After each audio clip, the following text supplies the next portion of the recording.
అన్నయ్య నీకు ఎంత పనున్నా ఒక్కరోజు భటుల్ని పంపించు, నువ్వు మాత్రం భోజనానికి నా ఇంటికి రా, ప్రేమతో నేను వండి పెడతానంది యమున.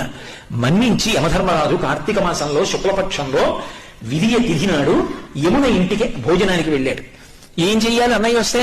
పరమ ప్రేమతో చిన్నప్పుడు అన్నయ్య ఏం తినేవాడో, ఏదంటే ఇష్టమో ఆ మాటలు చెప్తూ కబుర్లు చెప్తూ ఇంకొంచెం తిననయా ఇంకొంచెం తిననయా అంటూ అన్నయ్యకి ప్రేమగా వడ్డించింది. తిన్నాడు. ఏం కావాలమ్మా నీకు అని అడిగాడు. మరి దేవతా సంబంధం కదూ, వరం ఇవ్వాలి. ఆవిడ మనందరి కోసము వరం అడిగింది. అన్నయ్య ఇది జ్ఞాపకం పెట్టుకుని ఈ తిథి నాడు ఏ అన్నయ్యని ఏ తమ్ముడినైనా సరే, ఏ అక్క అయినా ఏ చెల్లైనా ఇంటికి పిలిచి అన్నం పెడితే ఆ అన్నం తిన్నందుకు ఆ అన్నకి కానీ తమ్ముడికి కానీ అపమృత్యు దోషం లేకుండా చెయ్యన్నయ్యా. తప్పకుండా ఇస్తానమ్మా అన్నాడు. అంతేకాదమ్మా, నీలాంటి చెల్లెలు ఉన్నందుకు పొంగిపోతున్నాను, విశాల హృదయంతో అడిగావు. ఇలా పెట్టిన చెల్లికి మంగళసూత్రానికి ఇబ్బంది రాదమ్మా, సౌమాంగల్యంతో ఉంటుంది, వరం ఇస్తున్నానన్నాడు.